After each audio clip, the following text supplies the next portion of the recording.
Louvado seja Deus por mais este dia. Nós estamos aqui dando continuidade a um tema: diga não como dízimo e volte para a corrida. Volte para a corrida.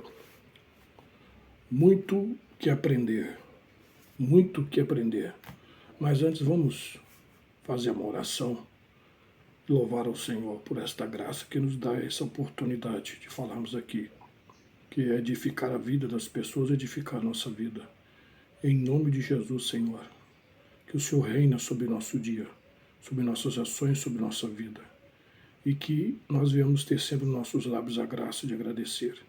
Que o Senhor que nos dá o favor, é o Senhor que nos dá as suas benesses. Em nome de Jesus, dirige-nos pelo Teu Espírito. Fale-nos com a Tua palavra. Instrui-nos no caminho, Senhor. Em nome de Jesus. Amém. Êxodo capítulo 33, versículo 13 está dizendo assim: rogo-te que me faças saber neste momento o teu caminho, para que eu te conheça e ache graça aos teus olhos. Agora estou pronto, Senhor. O que queres que eu faça? Um só pensamento me dominava: quero servir-te, Senhor. É a única coisa que quero fazer. Embora fosse sincero ao dizer isso, ainda tinha muito que aprender. Deus me falou para voltar a estudar a palavra. Ele estava ciente da leitura displicente que eu fazia à tarde. E tinha outros projetos para mim. Eu precisava voltar às práticas do início, quando estudava a Bíblia em toda e qualquer oportunidade. O Espírito mostrou-me que na fase de mornidão eu iniciava o dia lendo o jornal matutino. Isso teria de mudar. Revelou-me que tinha de pôr em prática textos como o de Mateus, capítulo 6, versículos 33. Buscai, pois, em primeiro lugar o seu reino e a sua justiça. Teria de reaprender o quanto era importante iniciar o dia com o estudo da Bíblia, além da oração. E é principalmente esse essencial que desejasse ter comunhão. Era essencial que desejasse ter comunhão com Ele acima de tudo. Depois de passar muitos anos estudando e pregando a Bíblia, eu me acostumava a pensar assim: já conheço bem a palavra, então vou lê-la de forma mais tranquila, mais descontraída. Era uma leitura recreativa que casava bem com uma poltrona macia e uma soneca em seguida. Agora ia ser diferente. Voltei a estudar as Escrituras como se minha vida dependesse de eu aprender todos os seus ensinamentos e descobri que, quanto ao Senhor, seus olhos passam por toda a terra para mostrar-se forte para com aqueles cujo coração é totalmente dele. 2 Crônicas, capítulo 16, versículos 9. Essa era a razão por que eu fraquejava. Não estivera servindo ao Senhor com o coração totalmente dele. É verdade que o servira, mas não estava vivendo na prática o que Deus considera um coração totalmente dele. Era provavelmente que ainda houvesse muita coisa para eu aprender. E havia sim. Havia, por exemplo, o Salmo 119, versículo 2. Bem-aventurado os que o buscam de todo o coração. Era o que eu precisava fazer. Imagine o que poderia acontecer se o buscasse de todo o coração. Senhor, ensina-me a buscar-te desta forma. Se não me ajudares, fracassarei. E fielmente ele me orientou, levando-me a ler o livro de Jó, talvez seja o mais antigo da Bíblia. Mostrou-me um saudável apetite que aquele seu servo tinha pelas coisas eternas. Jó afirma o seguinte: escondi no meu íntimo as palavras da sua boca. Jó, capítulo 23, versículo 12. Para isso, teria de modificar minha lista de prioridades. Estudar a palavra teria de vir em primeiro lugar, comer em segundo. Jó não se limitava a meditar nas palavras de Deus, ele as saboreava. Ele as devorava como um homem faminto. O dinheiro e os bens interessantes e maravilhosos que com ele adquirimos conseguem inspirar em nós fortes emoções. Mas Deus mostrou-me que ele deseja que sua palavra é que tenha o efeito de emocionar o nosso ser. Salmos 119, versículo 72.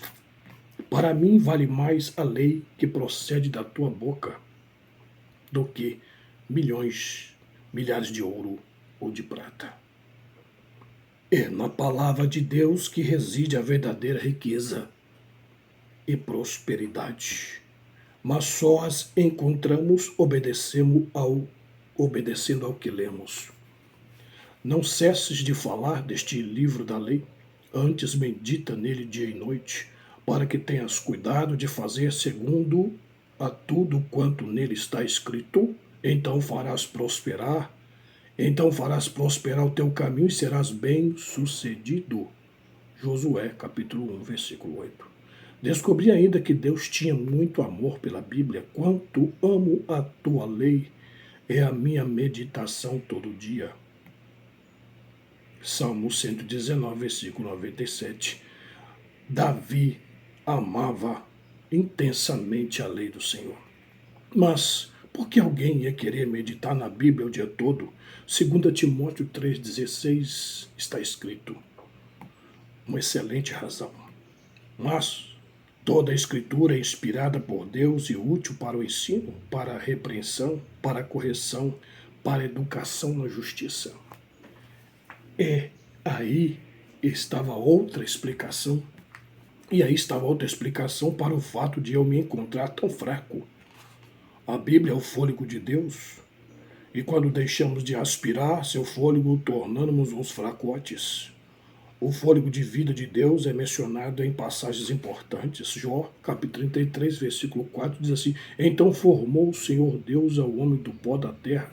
Ele soprou nas narinas o fôlego de vida e o homem passou a ser alma vivente. Gênesis capítulo 2, versículo 7. Agora o de Jó: o Espírito de Deus me fez e o sopro do Todo-Poderoso me dá vida. Jó 33, versículo 4. Nosso corpo só passou a ter vida depois que Deus soprou em nós o seu fôlego. Hoje ele nos dá a possibilidade de inalar diariamente esta vida pela leitura da palavra, que é uma fonte de suprimento sempre à nossa disposição. Lamentei não haver entendido isso mais cedo. Fiquei a indagar-me quantos crentes não estariam deixando de praticar essa importantíssima respiração espiritual. Todos nós precisamos atentar para o que Jesus fez quando enviou os discípulos para comunicar as boas novas ao mundo.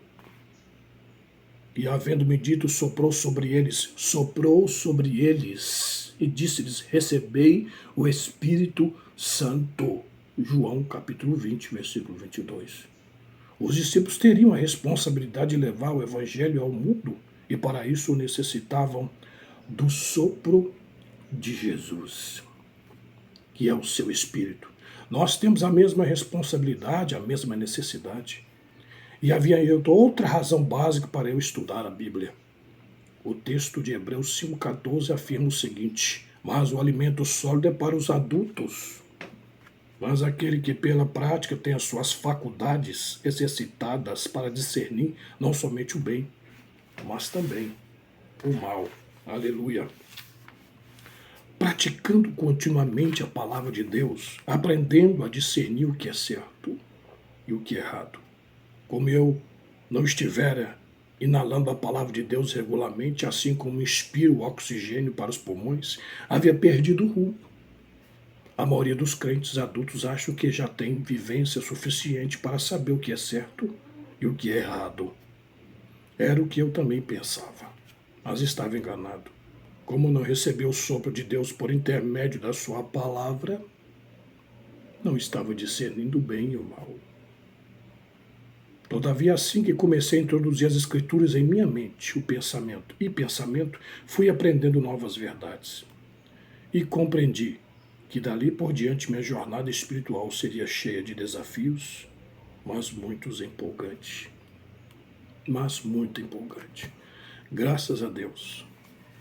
Graças a Deus que é preciso nós olhar para a palavra de Deus, olhar para as Escrituras, olhar para a palavra de Deus e rogar ao Senhor, como Moisés fez: rogo de que me faça saber neste momento o teu caminho, para que eu te conheça e ache graças aos teus olhos. Êxodo 33, 13. Para me saber o caminho do Senhor, todos os dias é preciso meditar nas Sagradas Escrituras, receber o sopro de Jesus, que é o seu Espírito, o nosso Espírito. Que o Senhor Jesus nos abençoe neste dia, nos oriente, nos dirige, que a graça do Senhor seja sobre nós, que sempre venhamos depender deste fôlego para tomar as decisões corretas na vida, e que o Senhor Jesus te abençoe. Louve o seu nome em todos os momentos, louve Ele pela sua graça e misericórdia, seu favor, pela salvação que te deu. Que o Senhor Jesus nos abençoe para todos sempre. Eu te agradeço, Jesus. Amém.